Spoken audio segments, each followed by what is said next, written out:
Hi, എല്ലാവർക്കും competitive ക്രാക്കറിലേക്ക് സ്വാഗതം. ഞാൻ രേവതി വിജയൻ. അപ്പൊ എല്ലാവരും PSC പരീക്ഷകളുടെയും പഠനത്തിന്റെ ഒക്കെ ഒരു ചൂടിലായിരിക്കും. അപ്പൊ നിങ്ങളുടെ 10 മാർക്ക് ഉറപ്പിക്കുക എന്നുള്ള ഒരു ഉദ്ദേശത്തോടു കൂടിയാണ് ഇന്ന് ഞാൻ നിങ്ങളുടെ മുമ്പിലേക്ക് വന്നിരിക്കുന്നത്.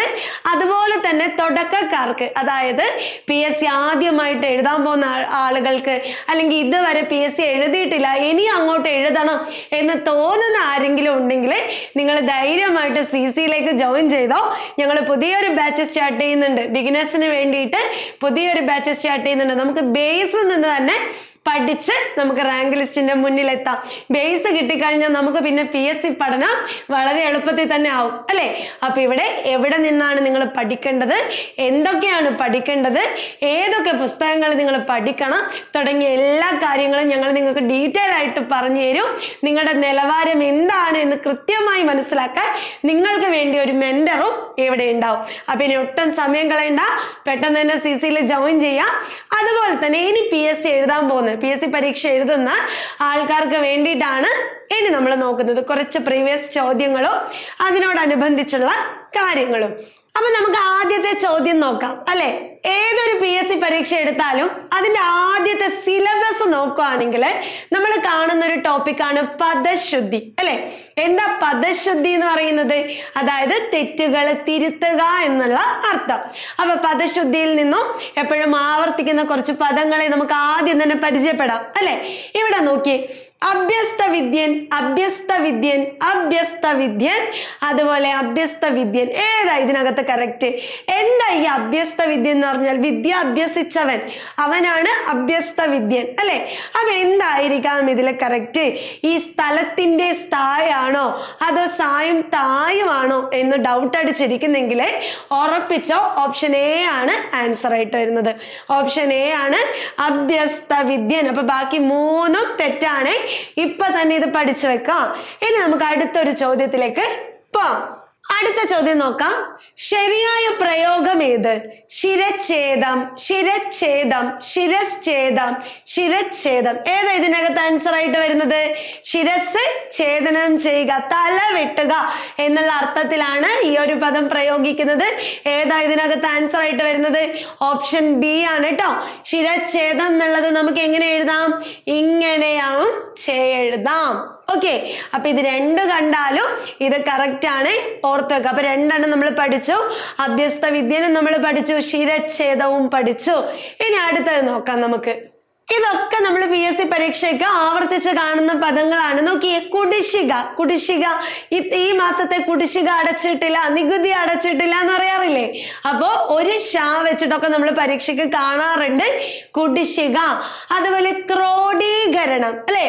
ക്രോഡീകരിക്കുക. എല്ലാത്തിനെയും നമ്മൾ എഴുതിയ സെമിനാർ ആണെങ്കിൽ അല്ലെങ്കിൽ പ്രൊജക്റ്റ് ആണെങ്കിൽ അതിനെ ക്രോഡീകരിക്കുക എന്ന് പറയും. അതിന്റെ ഡ എന്ന് നോക്കിക്കേ, ക്രോഡീകരണം. അതുപോലെ കൃത്യനിഷ്ഠ, അല്ലെ? ഒരു ഓഫീസിൽ വരുമ്പോൾ ഒരു കൃത്യനിഷ്ഠ പാലിക്കണം, അവിടെയും ശ്രദ്ധിക്കാം. നിങ്ങൾ ഈ ഇഷ്ട എന്ന് പറയുന്ന ചിഹ്നങ്ങളൊക്കെ പ്രത്യേകം ശ്രദ്ധിക്കാം. ഇനി കോപിഷ്ഠൻ, നോക്കിക്കേ, കോപിഷ്ഠന്റെ ഠ ഏതാന്ന് ശ്രദ്ധിക്കാം. അതുപോലെ അനുഗ്രഹീതൻ, പലപ്പോഴും പറയുന്ന സന്ദർഭത്തിൽ നമ്മൾ പറയും ഞാനൊരു അനുഗ്രഹീതനാണ്, അല്ലെ? അനുഗ്രഹീതനല്ല, മറിച്ച് എന്താണ്? അനുഗ്രഹീതനാണ്. എന്താണ്? അനുഗ്രഹീതൻ. അതുപോലെ തന്നെ ഐച്ഛികം, ഐച്ഛികം. പരീക്ഷയ്ക്ക് കാണാറുണ്ട് നമ്മളിത്, അല്ലെ? ഐച്ഛിക വിഷയമായിട്ട് തെരഞ്ഞെടുത്തത് ഏതാണ്? അപ്പോ ഐച്ഛികമാണ് കറക്റ്റ് ആയിട്ട് വരിക. അടിമത്തം നമ്മൾ പറയേണ്ട കാര്യമില്ല. PSCയുടെ ഒരു എന്താ പറയാ, PSCയുടെ ഒരു മുഖമുദ്രയായിട്ട് ചോദിക്കുന്ന ഒരു ചോദ്യമാണ് അടിമത്വം, അടിമത്തം, യാദൃച്ഛികം, ഇങ്ങനെയൊക്കെ വരുന്നത്, അല്ലെ? അപ്പൊ അടിമത്വമല്ല, അടിമത്തമാണ് കറക്റ്റ്. അതുപോലെ വിമ്മിഷ്ടം, അല്ലെ? നിങ്ങൾക്ക് എന്താ ഒരു വിമ്മിഷ്ടം എന്ന് പലപ്പോഴും നമ്മൾ കാണാറുണ്ട്. അപ്പൊ വിമ്മിഷ്ടമല്ല, മറിച്ച് എന്താ പറയാ, വിമ്മിട്ടം. വിമ്മിട്ടം എന്നാണ് പറയുന്നത്. അതുപോലെ അവർ ശുപാർശ ചെയ്തിട്ടുണ്ട്, മന്ത്രി അത് ശുപാർശ ചെയ്തിട്ടുണ്ട്. ശുപാർശയാണോ? അല്ല, പിന്നെ എന്താ? ശിപാർശയാണ്. അപ്പൊ ഇതൊക്കെ അധികവും വാക്യശുദ്ധിയുടെ ഭാഗത്ത് പദദോഷം വരാറുണ്ട്, അല്ലെ? വാക്യശുദ്ധിയുടെ ഭാഗത്ത് വിലക്ഷണ പ്രയോഗം അല്ലെങ്കിൽ പദദോഷം എന്ന പേരിലും തെറ്റുകൾ വരാറുണ്ട്. അപ്പൊ നമ്മൾ കൂടുതലായിട്ട് കണ്ടുവരുന്ന വാക്കുകളാണ് ഇത്. എന്തൊക്കെയാണ്? കുടിശ്ശിക, ക്രോഡീകരണം, കൃത്യനിഷ്ഠ, കോപിഷ്ഠൻ, അനുഗ്രഹീതൻ, ഐച്ഛികം, അടിമത്തം, വിമ്മിട്ടം, ശിപാർശ. ഓക്കെ, അപ്പൊ ഇത്രയും പഠിച്ചില്ലേ? ഇനി നമുക്ക് അടുത്തൊരു ചോദ്യം നോക്കാം. അടുത്ത ചോദ്യം ഏതാ? ചന്ദ്രൻ എന്നർത്ഥം വരുന്ന പദം ഏത്? സമാന പദം, നാനാർത്ഥം, ഇങ്ങനെയുള്ള ചോദ്യങ്ങൾ നമ്മൾ പരീക്ഷാ പേപ്പറിൽ കാണാറുണ്ട്. അപ്പൊ ഇതിന്റെ ആൻസർ ഏതാ വരാൻ നോക്കാം നമുക്ക്. ചന്ദ്രൻ എന്നർത്ഥം വരുന്ന പദം ഏത്? നീഹാരമാണോ അതോ നീഹാരകൻ ആണോ, സന്ധിയാണോ, മോചകയാണോ? ഏതാ ഇതിന്റെ ആൻസർ ആയിട്ട് വരുന്നത്? നീഹാരകരൻ. ഓപ്ഷൻ ബി ആണ് ആൻസർ ആയിട്ട് വരുന്നത്. അപ്പൊ നമുക്ക് പലപ്പോഴും പരീക്ഷാ ഹാളിൽ എത്തിക്കഴിഞ്ഞാല് മാറിപ്പോകുന്ന കുറേ പദങ്ങളുണ്ട് അല്ലെ? മാറിപ്പോകാൻ സാധ്യതയുള്ള ഒരുപാട് പദങ്ങളുണ്ട്. അത്തരത്തിൽ ഈ അടുത്ത കാലത്തായിട്ട് ചോദിച്ചുള്ള നമ്മളെ കുറച്ചുകൂടി ആശയക്കുഴപ്പത്തിലാക്കുന്ന കുറച്ച് പദങ്ങളെ നോക്കിയേ. അർത്ഥവ്യത്യാസം. നീഹാരം എന്ന് പറഞ്ഞ എന്താ? മഞ്ഞാണ് അല്ലെ? നീഹാരം മഞ്ഞാണ്. എന്നാൽ നീഹാരകരൻ ആരാണ് നോക്കിയേ?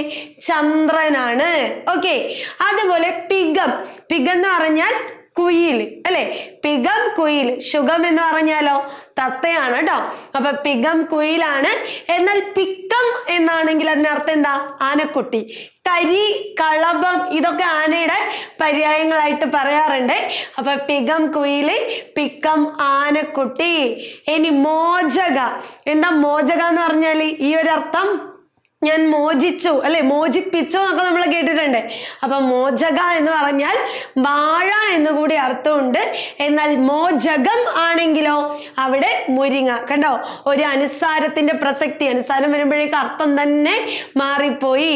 ഇനി അടുത്തത് സന്ധി. ഇത് നമ്മൾ പലപ്പോഴും വ്യാകരണത്തിൽ കേട്ടിരിക്കുന്ന സന്ധിയാണ്. കൂടിച്ചേർക്കൽ, യോജിപ്പ് എന്നുള്ളത് നമ്മൾ കേട്ടിട്ടുണ്ട് അല്ലെ? ഒന്ന് ചേരൽ. എന്നാൽ ആദ്യത്തെ നോക്കിയേ, സന്ധി ആണെങ്കിൽ അതിനർത്ഥം അന്ത്യമാണ്. ഇങ്ങനെ കുറേ പദങ്ങൾ നമ്മളെ കൺഫ്യൂഷൻ ആക്കി കളഞ്ഞ് ആകെ നമ്മളെ എന്ത് ചെയ്യുന്നു? ഉത്തരത്തിലേക്ക് തെറ്റിക്കാറുണ്ട്. അപ്പൊ ഇങ്ങനെയുള്ള കുറച്ച് വീരന്മാരായ പദങ്ങളെ ഒന്നുകൂടി എന്ത് ചെയ്യാം? നോട്ട് ചെയ്ത് പഠിക്കാൻ ശ്രദ്ധിക്കാം. ഇനി അതേപോലെ തന്നെ PSC പരീക്ഷകളിൽ കണ്ടുവരുന്ന അടുത്ത ചോദ്യം, ശരിയല്ലാത്ത പ്രയോഗം ഏത്? ഏത് ഭാഗവുമായി ബന്ധപ്പെട്ട് നിൽക്കുന്ന ഒരു ചോദ്യമാണിത്. വാക്യശുദ്ധി എന്ന് പറയുന്ന ഒരു ടോപ്പിക്കാണ് അല്ലെ? എന്താ ഈ വാക്യശുദ്ധി എന്ന് പറഞ്ഞാല്? വാക്യത്തിലെ തെറ്റുകളെ തിരുത്തുക എന്നുള്ളതാണ് ഇതിനർത്ഥം. ഒരു വാക്യത്തിൽ പലതരത്തിലുള്ള തെറ്റുകൾ കടന്നു വരും അല്ലെ? ഈ തെറ്റുകൾ ഏതാണെന്ന് കൃത്യമായി മനസ്സിലാക്കുന്ന ഒരാൾക്ക് ഇവിടെ നിന്ന് 1 മാർക്ക് വളരെ സൂപ്പറായിട്ട് നേടാൻ പറ്റും. അത് എന്തുകൊണ്ടാന്ന് വെച്ചാല് സാധാരണഗതിയിൽ ഈ വാക്യശുദ്ധിയുടെ ചോദ്യം സിമ്പിൾ ക്വസ്റ്റ്യൻ ആണ്. പക്ഷേ ഈ സിമ്പിൾ ക്വസ്റ്റ്യൻ പോലും പലപ്പോഴും നമുക്ക് വളരെയേറെ ബുദ്ധിമുട്ടുള്ള ഒരു ഏരിയ ആയിട്ട് മാറാറുണ്ട്. ഇങ്ങനെ മാറുമ്പോൾ നമ്മൾ ശ്രദ്ധിക്കേണ്ടത് എന്തൊക്കെ തെറ്റ് അവിടെ വരാം എന്നുള്ളത് കൃത്യമായി മനസ്സിലാക്കുക എന്നുള്ളതാണ്. അപ്പൊ എന്തായാലും നമുക്ക് ആദ്യം ഈ ഒരു ചോദ്യം നോക്കാം. സമ്മേളനത്തിന് 300ഓളം പേർ ഉണ്ടായിരുന്നു. ചോദ്യം ശരിയല്ലാത്ത പ്രയോഗമാണ്. ആദ്യം തന്നെ നമ്മളിവിടെ അണ്ടർലൈൻ ചെയ്ത് പഠിക്കേണ്ടത് എന്താണ്? ഓക്കെ, അപ്പൊ ഇതിൽ നമുക്ക് നോക്കാം. ആദ്യം ചോദ്യം എന്താ? ശരിയല്ലാത്ത പ്രയോഗം. ഇവിടെയാണ് നമ്മൾ ശരിയായത് ശരിയല്ലാത്തത് ഇതാദ്യം മനസ്സിലാക്കാൻ ശ്രദ്ധിക്കാം. ഇനി നോക്കാം. സമ്മേളനത്തിന് 300ഓളം പേർ ഉണ്ടായിരുന്നു. ശരിയാണോ തെറ്റാണോ? വലിയ കുഴപ്പമൊന്നുമില്ല അല്ലെ? സമ്മേളനത്തിന് 300ഓളം പേരുണ്ടായിരുന്നു. ഓക്കെ ആണ്. ഇത് നമുക്ക് മിസ്റ്റേക്ക് ഒന്നും തോന്നുന്നില്ല. ഇനി അടുത്തതോ, സമ്മേളനത്തിൽ ഏകദേശം 300ഓളം പേർ ഉണ്ടായിരുന്നു. ഇത് ശരിയാണോ തെറ്റാണോ എന്ന് നമ്മൾ ശങ്കിക്കേണ്ട കാര്യമുണ്ടോ? ഇല്ല. കാരണം ഇത് തെറ്റാണെന്ന് നമുക്ക് ഒറ്റ നോട്ടത്തിൽ കണ്ടാൽ മനസ്സിലാവും. എന്താ?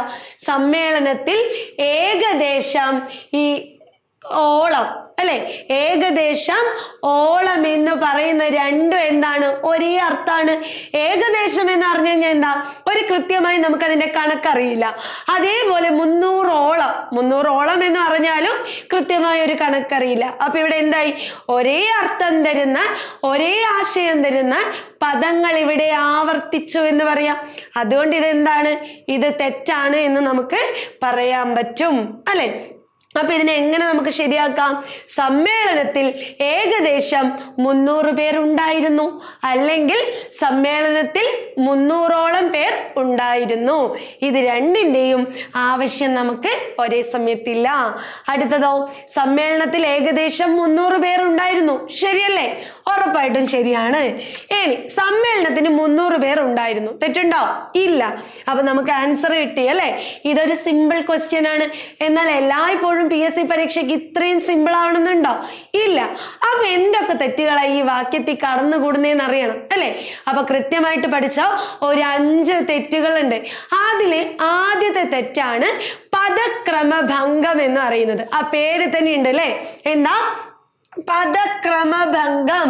ക്രമഭംഗം എന്ന് പറഞ്ഞാൽ തന്നെ എന്താ അതിനർത്ഥം വരുന്നത്?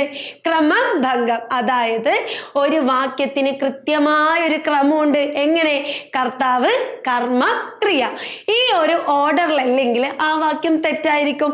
എക്സാമ്പിൾ പറയുകയാണെങ്കിൽ കിഴക്ക് സൂര്യൻ ഉദിച്ചു. നമുക്ക് ആശയം വ്യക്തമാണ് അല്ലെ? പക്ഷേ കിഴക്ക് സൂര്യൻ ഉദിച്ചു എന്നാണോ അതിന്റെ ഘടന? അല്ല.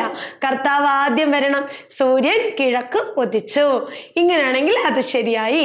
രണ്ടാമത്തെ തെറ്റാണ് പൗനരുക്ത്യം അഥവാ പുനരുക്തി. പൗനരുക്ത്യം അഥവാ പുനരുക്തി. ഇപ്പൊ നമ്മൾ കണ്ട ദോഷം. ഒരേ വാക്യത്തിൽ തന്നെ ഒരേ അർത്ഥം തരുന്ന, ഒരേ ആശയം തരുന്ന പദങ്ങൾ വീണ്ടും ആവർത്തിച്ചാൽ ഉണ്ടാകുന്ന ദോഷം. മൂന്നാമത്തെ ദോഷമാണ് വിലക്ഷണ പ്രയോഗം.